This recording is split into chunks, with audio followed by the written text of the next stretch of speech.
Over the weekend, we were gifted plenty of Xbox news and rumors that have to deal with the brand's most iconic franchises. But let's break that all down. Up next.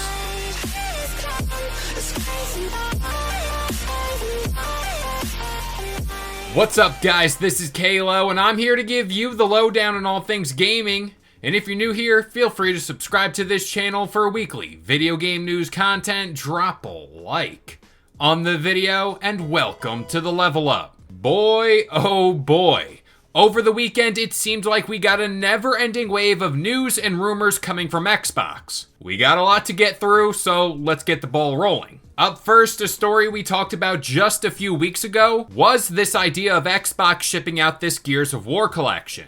Up until this point, the idea of such a game that combines Gears 1 to 3, much like the Master Chief Collection, was all but a foregone thought. I think the idea of such a game is a no-brainer, and honestly, I'm just surprised this game hasn't come out sooner. But during an episode of the Infinite podcast, middle-aged game guy claimed that 1, the game is in fact real, and 2, the Gears of War collection is being internally tested by the Coalition as we speak. And for those of you who don't know who the Coalition are, they've been working on a lot of the Gears games since 2015's Ultimate Edition of Gears 1. And while we're talking about the Coalition, yes, they could be working on this Gears collection. But apparently they're working on a totally separate IP as well, which is pretty exciting to hear. So as far as this collection goes, it's being said it's going to bring together all of the classic games. And they of course will be getting the remaster treatment or even rebuilt entirely. And while we don't know too much about the game in general, it's being speculated that the Ultimate Edition of Gears 2, 3, and 4 and Judgment will all be included. Now, what this rumor pretty much signals is that the game is pretty much done, and it's within the quality assurance phase.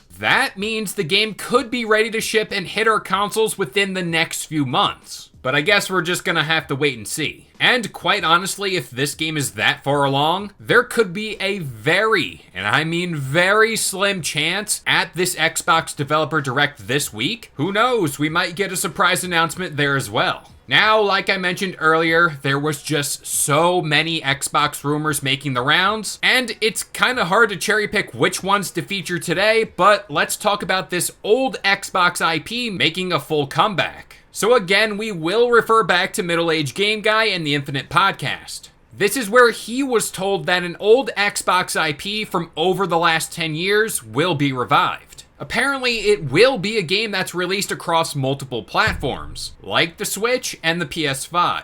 Now, if you go to this post and kind of sift through the comments, people have made claims as to what the game could be. We heard titles like 1 vs 100, I remember that game, Max the Curse of Brotherhood, Recore, Quantum Break, and here's the one that caught my eye. That being Sunset Overdrive. Now relax, I know this game was made by Insomniac, and of course they're owned by PlayStation. But when we look back on this little bit that was taken from the leaked documents from the Insomniac leaks, apparently Microsoft has exclusive rights to publish 2 sequels to Sunset Overdrive. This includes DLC, ports, and pretty much anything else related to the game. And here's a quote from Game Rant that might have me leaning towards this idea even more. Now, information from the Insomniac leak shows that Sunset Overdrive 2 was in development once, but it was canceled. In a screenshot that shows the codenames used to talk about different projects, the developers cite the sequel Sunset Overdrive as I-19, also known as Project Ivy. Now, I do know this is more of an outlandish assumption, but hey, we've seen crazier things happen.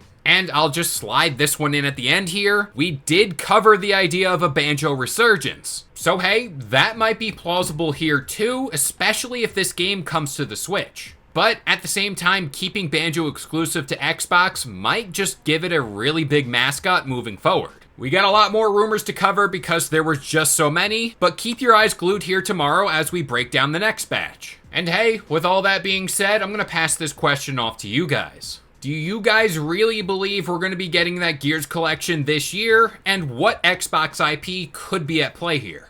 But that about does it here. I've been Kalo. I gave you the lowdown on all things gaming, and if you're new here, feel free to subscribe to this channel for weekly video game news content. Drop a like on the video, and this has been the Level Up.